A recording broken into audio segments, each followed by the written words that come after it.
What's good? It's the Kid Face, another episode of the Boardroom interview. And who do we have with us today? All right, question. Sorry, I know we started, right? Uh-huh. Can we redo that? Do what? What you just did. The entry? Yeah. Oh, so you really take over?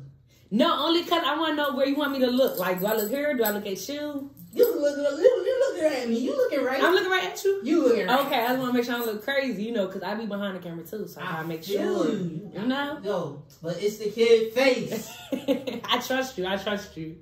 And it's another episode of the Boardroom interview. Y'all saw how it got set up. We ain't cutting nothing. We ain't editing nothing. Who we got in the building, man? J Visuals, the girl Jazzy J of Black Sheep Entertainment. You already know. Already. Where did you grow up? Well, I was born in Chester, Pennsylvania, which is like 15 to 20 minutes outside of Philly. But all my family is from Philly. So I was raised in Philly, West Philly, 56 and Walnut, all that. Philly, I fuck with Philly. So you cooking shit? Hell yeah. My nana is from South Carolina, like originated High Point, North Carolina. Of course I know how to cook. Man, every Sunday. Word. Are you Muslim? No, but okay. half my family was Muslim. I know, mean, being right? from Philly, like, yeah. You either Christian or you Muslim, period. Like, that's it. But nah, I'm not Muslim. I'm Christian. That's the question, for real. And you, so you do videography. Do you do music, like as a recording artist? No, like, I played around and I did it one time. But it wasn't nothing serious. I did it in college. I strictly do videos. Like, that's it. What is your video background like? Like, how I got started, where I got my start? So, I started, like, okay, I'm gonna be honest. Ever since I was little, like, little, I was always picking up mics. I was dancing, acting, singing, everything. Whitney Houston, The Preacher's Wife is what started my love for entertainment. I'm gonna be all the way honest. The Preacher's Wife, because I love Whitney Houston. Like, I'm a crazy Beyonce fan, but before Beyonce, it was Whitney. So, I always knew I wanted to do something in entertainment. I just wasn't sure exactly what. Because, entertainment is broad. You could do 1,000 things in the entertainment field.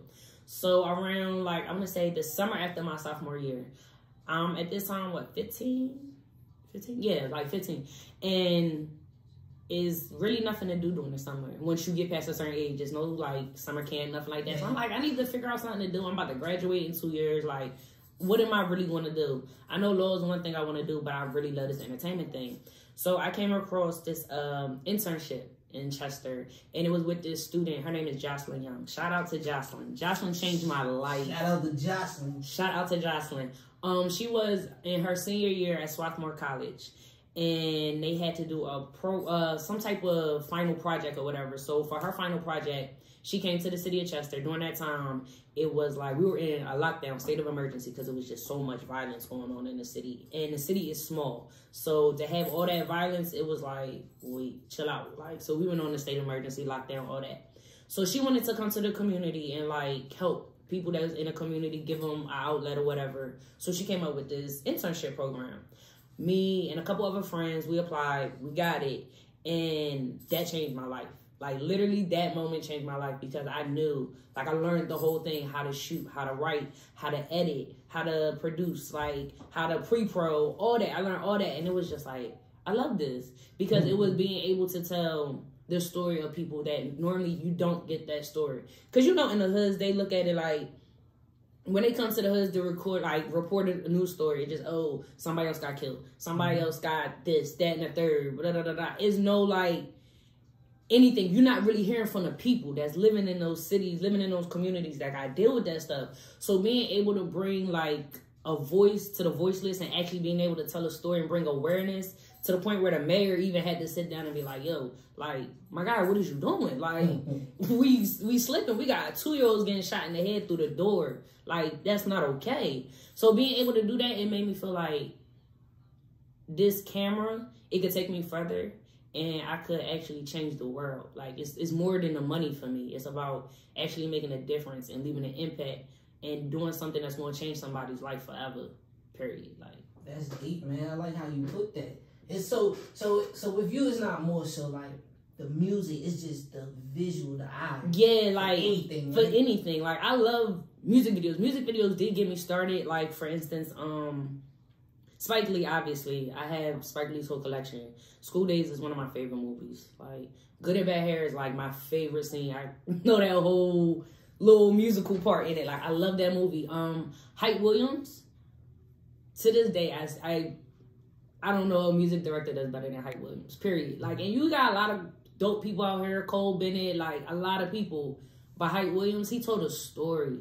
And that's what made the videos in the 90s and the early 2000s so dope. Because it was like, yeah, they rapping, but I actually get to know what the song is about through the visuals of telling the story. Yeah. It's not just bitches, money, like drugs, all that. Yeah, that was in it because that's part of the culture. That's part of, you know, what we used to. But at the same time, he just went deeper into it. It made you look at it differently. Like, it made you look at hip-hop differently. Like, damn, this different. Like, this dope. This is art for real. So that's what, like, really got me introduced to, I guess, videos. But then after doing the internship was when I was like, I want to do more. Oh, yeah, they opened up a whole can of yeah. worms. So what do you think about the video or movie or film scene in Atlanta? We keeping it a bean, right? A whole bean. Give us the inside scoop. I've been here since 2014. Mm-hmm. So I've been here for like 7 years now. Oh yeah. We've been here about the same time. Yeah. Atlanta cool. Atlanta is definitely, I tell people, if you want to get your start, it's definitely the place to get your start. Like, I built an amazing resume here. So I'm never going to take that from Atlanta and say that Atlanta didn't help me get my start. I didn't meet those people. But at the same time, Atlanta taught me the game. Like, I met a lot of people that you hear their stuff on the radio or you might see them on Instagram popping, da-da-da-da-da. And then when it's time to do work, you like, oh, I charge this much. And they like, oh, I know my boy around the corner normally do my videos for like $150. Oh, I guess he's shooting on an iPhone because, like, but these are people that you got, you know, really looking up, like, people really looking up to these people. Like, they out here in these expensive cars, jewelry, all that. But it's like, you can't pay for a video that you want, or you can't, like, Atlanta's a finesse. Yeah. Definitely. It's a finesse. And the hustle, like, growing up, like I said, growing up in the city, growing up in Philly, the hustle is different. Like, you out there grinding, you making a business, you go and get some money any way you can. Here, I feel like it's more leeches. It's a lot of leeches out here. And you got to be careful, and you got to decipher through a lot of people, because you're going to come across a lot of people. People see you got a camera. People see you, like, got talent, anything like that. They're going to be like, oh, how can I link one of you? How can I da-da-da-da-da? Until they see the next thing, and then they like, oh, my nigga, you ain't got it yet, so I'm going to go over here. Like, I've seen it. I've been through it all, the scams, the everything. Like, damn. To the point where I thought, like, a couple months out here, I had met this dude while I was working at a studio, whatever. And him and his girl was like, oh, we need you for an event. Like, y'all dope. Because I had a business partner at the time. And was like, oh, y'all dope, whatever, whatever. We was like, all right, bet, what is it? She was like, oh, it's for XXL. It's the freshman cover. I'm like, what? I'm fresh out here, like, school. You feel me? I get there on set, Schoolie there, Lil Donald there, what's his name? PJ? The little PJ boy. Like, I'm like, okay, that's kind of lit. Like, yeah. We really doing it. Shit never came out. We had to, like, literally hunt the girl down to get half the money for it. It's just like, is this what it's going to be like? And I had to find out that, like, that's what it's like. But it taught me. So it prepared me. So when I go to the next level, when I go further in the career and deeper into this industry, because this industry is cutthroat, Atlanta is just like a little piece of what I'm going to deal with. So yeah, it's probably fucking Hollywood, probably 10 times. Hell yeah. Hell yeah. This is just like, you dealing with, it's training, right? Exactly. Because out here, you dealing with your own people. Yeah. Out there is when you dealing with them. That's a different breed. That's a different type of cutthroat. Because they looking at you, feel me? Like, that's a different breed. So yeah, it definitely prepared me, I would say. Who's one of the dopest video people that you worked with or collabed with? The dopest video. I guess you said it, huh? Old girl from that changed your life, huh? Yeah, I mean, but it was an introduction. Yeah, since up. But honestly, like, the dopest videographer I've worked with would have to be my boy Trent, out in Texas. He in Dallas. or Houston, Trent Owens. Fire. Like, and humble, he's so humble. And I've come to realize that most of the people that's like OD humble and real, like chill, even they prices, like, you only charging this much? Nigga, do you not see what you doing? Like, those are the people that they talent speak for itself. They stupid, crazy, like talented. And Trent is definitely one of those. Like, my boy is the GOAT. Shout out to Texas, man. I spend a lot of time in Texas because they always ask me, like, yo, why you always in Texas? It's like, it don't matter how people look out there. It don't matter who they are out there. They still, like, normal. Yeah. Like, when you have a conversation with them, it's a normal conversation. It's not, like, a pissing contest. Okay, yeah. It's like, yo, you know, if you was in Atlanta, you could really... Yeah, that's some type of people. I've never been to Texas, but I want to go. That's lit. Yeah. So, tell us, when you in your vibe, like, what are some of the things you need? Some of the snacks, or do you need a drink, or do you need a certain drug? Like, what gets you into your vibe? Like, okay, so like before I start shooting or before I start editing? I'm gonna say before you start editing. Okay, before I start editing, that's a different story. That's when nobody around. Yeah, that's a different story. I gotta roll me up a good 2 or 3 little spliffs. You feel me? Like, it's needed. It's definitely needed. But just I definitely need music. I need my vibes. So when I'm editing, I need more like a her, Jasmine Sullivan, Sinead Harnett, or Lennox, like that type of vibe. So you got chill vibes. Oh, for sure. Like the biggest.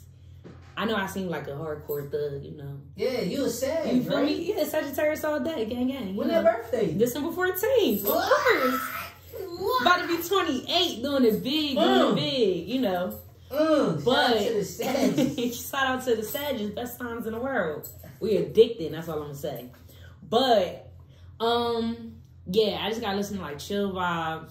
Sometimes I might have like a glass of wine, like a little pink Moscato every now and then, but I don't wanna get too lit or whatever. And then I'm editing thinking my work fire, and then I look back at it tomorrow and it's like, what the hell did you do? So like, yeah, I just get my music. I have my incense burning, definitely my candles. Sage? Yeah, for sure. Like, I gotta have my blue lights. Like, it's just has to be peaceful vibe. Just energy gotta be right. Because I'm all about energy and big on energy. So if I don't feel it, I can't do it. It's not gonna work. It's not gonna happen. But when my vibe is right, like my phone is on do not disturb. I'm not picking it up, looking at it, nothing. When I'm like that, it's definitely just, it flows. And I could go for hours. Like last night I was up editing from, I say like 6 last night to like 6 this morning.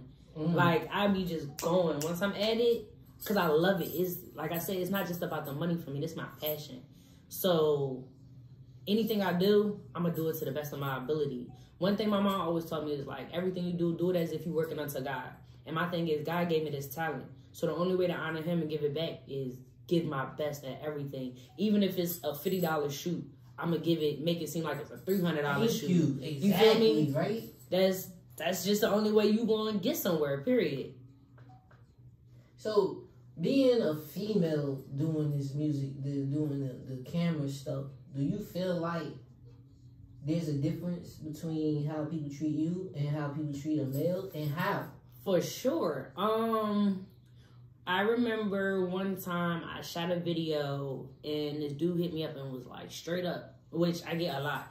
They hit me up in the DMs, yo, bro, you fire, like, da-da-da-da-da-da. And I'm like, thanks. I'm not a bro, but thanks. And they like, bro. You feel me? I'm not fam either. Stop fucking calling me fam. Sorry. Exactly. Sorry, this ain't my interview. I'm sorry. But it's like, handle it differently. Like, hello, how are you? Your work is not, but no, straight up, yo, bro, your work fire. Like, how much you charging for da-da-da-da-da? And it's like, okay, so I'm not a bro, I'm a female. And then next thing is like, yo, you a female? You did this? Like, and I'm like, what I'm supposed to be doing, just cooking? So and what happens like, in person? It's been times where I'll pull up and I haven't even said nothing. I just let it go. And I pull up and they like, I'm like, yo, what's up? You da-da-da-da? And they like, yeah. And I'm like, oh, I'm Jasmine from Black Sheep. You Black Sheep? I was expecting a dude. Da da da. No, it's me, bro. Like, so you get a lot of free dinners and shit like that? No, not for work. And I say that because I don't mix personal with pleasure. Like, I mean, personal with business. Like that, I don't do. So you can see it coming? Oh, for sure. Because I'll have dudes that'll, like, hit me, females that'll hit me and be like, oh, you bad, you know. I definitely want to do some work, but you da-da-da-da. You want to do work or you don't? Period. Like, we're not doing the both because then you going to try to do, oh, well, you know, we talking, so you going to hook me up, right? Da-da. No, we're not doing that. Two, we not about to, I don't know, it's just, we got separated. We got to separate it because my personal life is personal. My business life is business, and I don't play about my business. My business is my baby. So you said it's dudes and females? Yeah. For sure. For sure. For sure skis. For sure skis. Look, see, I'm happy I got this drink. You said, hey, we about to go there. The boardroom has just been lit up. Look. For sure. Hey, I'm working on my fucking news person type shit. So, look, got me feeling like I'm on ET. Hey, you know you fucked up, right? You said at 7 o'clock. Nah, I'm just playing. For sure, ski. Yo. Alright. So, you did work with some celebrities, people with a little name, whatever the case may be, who keeping the positive vibes. Who is the dopest person thus far that you be like, you know what? I went into this situation thinking one way, and then, you know, this person was actually pretty dope. Okay, going in with somebody that I thought was going to be, like, shitty, and they turned out being nice? Or... Yeah, or you just didn't expect nothing, but they ended up being, like, a dope, like, celebrity-wise. Yeah, I don't know, because most of the people that I met, they're exactly who I thought they were. Like, Bow Wow was cool, but Bow Wow was corny. Exactly what I thought. I met Erica, man, and she was a bitch. She was, like... We not even gonna go down that road because that was a whole nother story. That's New York. She was about to meet Philly real quick. I don't do that. You know the vibes, the cool stuff. I don't do those. I worked with a lot of people that was actually really, really dope. Megan Good, maybe. I'm gonna say Megan Good, and Lala, because I worked with them actually at the same time. And Megan Good was, like, so down to earth. Like, just talking to us, like, so, da-da-da-da-da-da. Yeah, girl, blah, blah, blah. And I'm like, do you know you're Megan Good? Like, and you just, okay. She seemed like that, though. But she's like that. I don't know. Like, she just was so friendly, OD, like, friendly. Like, the sweetest person ever. She do. She don't. But you know when you see celebrities, like, you think, like, sometimes they be like, oh, hey, like, nice, but not, like... Yeah. She was holding full conversation, so like, what's the move tomorrow? And da-da-da-da-da. Like, she was just so real. I'm trying to think. Shout out to the people with good for a last name. Shout out to them, because she's fine. Kenya. Oh. Kenya Moore. I feel like she put on for the camera. I feel like she cool off camera, and when the camera come on, she cut on. No? I'm wrong? Yes and no. Okay, because tell us about it. When we was working with her, it was because we were working with celebrity photographer Nathan Piercy at the time. I was working with him, and it was a shoot for, I forget what Kenya was doing a shoot for, but it was like for Sheen magazine or something like that.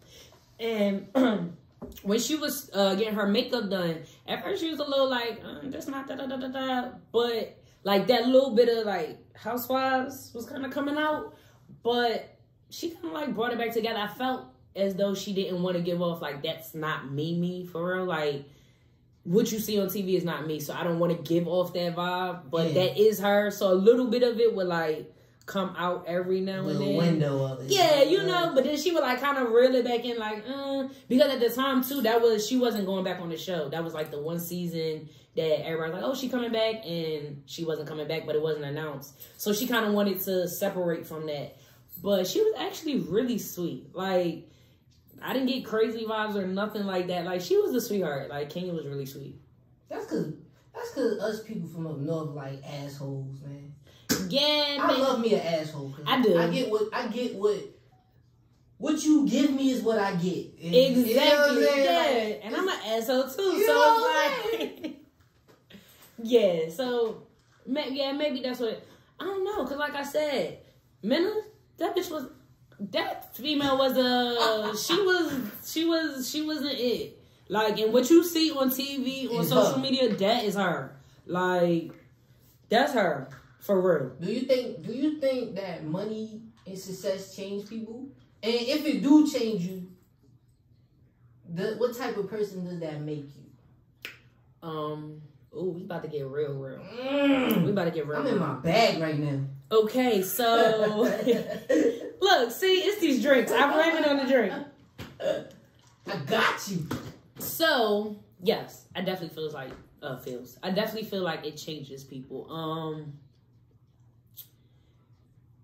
Not even money, just success. Like, money definitely changes people, but success also changes people. Like I said, I had a business partner just back in 2019. I think. Yeah, 2019. Like, that's who, like, when I first graduated college and said, this is what I want to do, she was one of the people that I had, like, came to and was like... What college was that? Full Sail University. Full Sail, all right, bet. Got my bachelor's in science, bachelor's of science in film, and my master's of science in entertainment business. All right, shout out to Full Sail. Full Sail. All right, but, sorry about that. Nah, you good. Got shout out to Full Sail. So I knew for a fact I wasn't going back to Philly. Because before I even left Philly, I always said, like, I'm getting out of here. Like, I love home. Home is always going to be home. But I knew I didn't want to stay there. Like, I knew that for a fact. So my thing was, once I graduate, I got to find something to do. I got to find somewhere to go. I'm not going back home. And me, once I say it, and it's in my mind, it's done. I'm doing it. It's no plan Bs. It's no, oh, well, you got to wait. No, we're doing it. This is what I said I'm going to do, so it's going to happen. So we came out here. Everything was going good. Success, boom, boom, boom. 6 years later. Maybe 5 years later, somewhere around there. COVID threw off my timeline. But she had went back to Bermuda because she's from Bermuda. So she went back to Bermuda for a little bit and it was supposed to be getting like stuff together and all that other stuff and coming back. So my thing was, I'm gonna hold us down out here. We was already working in Bermuda, so it's like, you hold it down out there. We got a name out there. We out here. We doing it. Like, that's big. You got a company. We 20, at the time I was 26, she was 25. So we not even at the peak yet. And we got a business in 2 countries. Like, can't beat it. You feel me? That's lit. So I'm looking at it like, yo, we 2 young black women. We about to take over the game. Like, we just kind of got to keep going. But, you know, sometimes people come in and get in your ear and people get in relationships and they start doing things and, like, you start hearing, oh, you dope, you fire, you blah, blah, blah. You could do this on your own. And like I said, COVID kind of shut me down for a little bit. And out there, COVID hadn't really hit. So now you look like, you know, you hearing, oh, she not even doing nothing, da-da-da-da-da. You doing all the work. Now it's like, okay, so some people, you know, they can't handle that. And it goes to their head and it get, so we, you know, we had to separate and go our different ways and stuff like that. But that's just a prime example of success.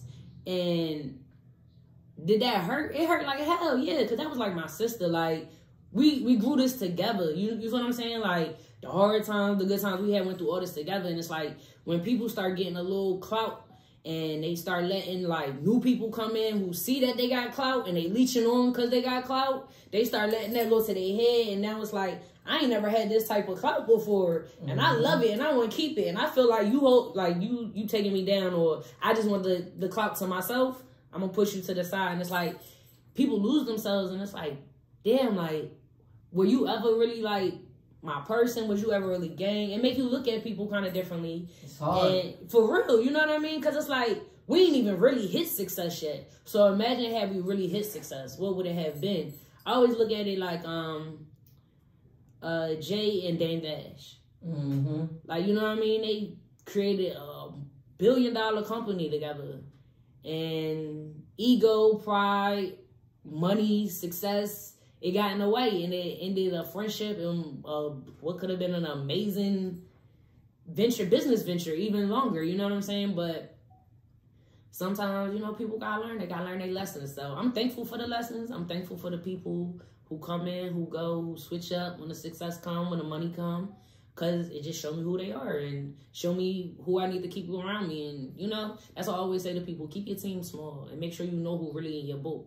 Because some of the niggas that be in your boat be drilling holes in that drum to, like, watch you float but got a safety net on the side. So once you float in, I'm out. Period. Like, that's how people move. It's crazy, though. Why the world gotta be like that, though? Because everybody out for themselves. It's like, we in a generation, we in a time now where it's every man for himself. Everybody's heartless because everybody is hurt. Everybody broken and nobody really want to heal. So hurt people. And that's how I look at it. But at the same time, you can't be like that because karma is real. Mm-hmm. You reap what you sow, good or bad. Anything, like, period. So I just try to take those L's, turn them into lessons, keep moving forward, and just pay attention to the signs. So it's like, I forgive you, but I don't forget. And next time I see somebody else moving like that, oh, I bet I've seen this before. I'm going to go this way. Because I can't allow anything to stop my path, my goals, and what I have set out for me and what God got for me. Like, you can't stop that, period. That. You feel me? So let us know, like, what projects if the ones that you could share. Oh, yeah. What do you have coming up, like, in the pipe right now? Like, ooh, we got a lot coming up. So Wednesday, December 1st, my company is dropping the website, Black Sheep Entertainment. We are dropping, I guess I could put it's not out yet, but it's www.blacksheepent.com. We're going to have the merch there. I'm going to have the pricing. You could book, about me, press, all that stuff on there on the website. That comes out December 1st. February 12th is the premiere of a scripted series I'm working on, Do Yourself a Favor, with B. Trent from Stay Trail Productions. And then I have a anime show that I'm doing a voiceover for. Character, Saya, is called... Nah, you gotta get to it. You ain't playing. The show is called Son and the Jeweler Ove. And it's by my homeboy, actually. We went to elementary, middle, and high school together. Mike Sherdan. And he's dope. He's fire. Like, he's worked with Disney, Universal. He's fire animator. So I'm working on his new show that's coming out in January, I believe it is. And then I have a horror film coming out with Stay True Productions. I'm trying to think. I think a horror film. Yeah, we working on a horror film. Fire. Dope, man. Fire. It's like a mixture of, I want to say, like Skeleton Key and Get Out. It's like a mixture of those type of movies. So it's not really like a gory type, but it's one of those horror films that make you think. Then it's like, oh, this is real life. So that, and then, like I always say, my biggest project that I'm really working on that's still under wraps is my documentary on my brother. He is locked up in North Carolina State Prison, Central Prison. He's on death row right now. He's been locked up since I was like 6 months old. And, you know, he got caught up in love with a female.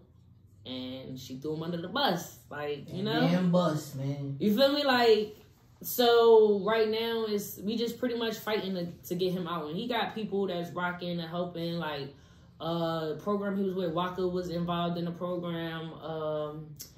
You ever seen that movie? I forget what it's called, but this lawyer, Michael B. Jordan played the lawyer. Or whatever, I forget. It's about the guy who opened up the African American Museum in D.C. I don't know if I've seen a movie with him as a lawyer yet, but you should check that movie out though. Yeah, I'm gonna go check. But you know the African American Museum out in DC that they opened a big joint, like. I'm sorry to say, but I just found out. Well, you need to go there too. I've never been, but I heard it's lit.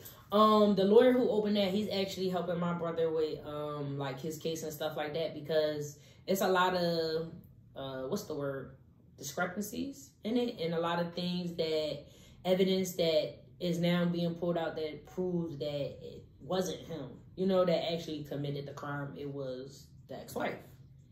And ex-wife has even come out and said, look, I'm sorry I put everything on you. I feel like shit now. But there's nothing you can do. Like, my guy's been on death row for 27 years. Like, period. Like, ain't nobody trying to hear that. You feel me? So, right now, like, for the past, like, 6-7 years, we just been on the phone, recording conversations, like, just to put out this documentary so somebody could see it, so somebody could hear it. I'm trying to reach out to Ava DuVernay because I know she big with that, and just like get people on board because we got too many black men that was torn apart, torn away from their families. Like, he got grandkids right now that he can't see. Like, he hugged his son since his son was 12. His son is 30 something. Like, you feel what I'm saying? So we gotta get him home, period. And that's the goal. So I'm working on the documentary to get my brother home. You doing some amazing stuff out there. Like, I'm like dead ass. I'm impressed. I'm not Thank you. Front. I'm definitely impressed. So doing all of this work, you most likely developed a fan base. It doesn't have to be 1 million people, but even if it was 20 people, 10 people, 5 people, you got a crazy fan out there, or you have had a crazy fan. I had crazy stalkers, so I guess you could call that a fan. Right. So what's the craziest thing a fan has done? The craziest thing a fan has done. Ooh. I'm definitely about to get some more Henny. Yeah, you're gonna have to put me on some more Henny. Cause I'm like, cause this nigga did some crazy shit. Like, oh shit. He's done all right, let's take a commercial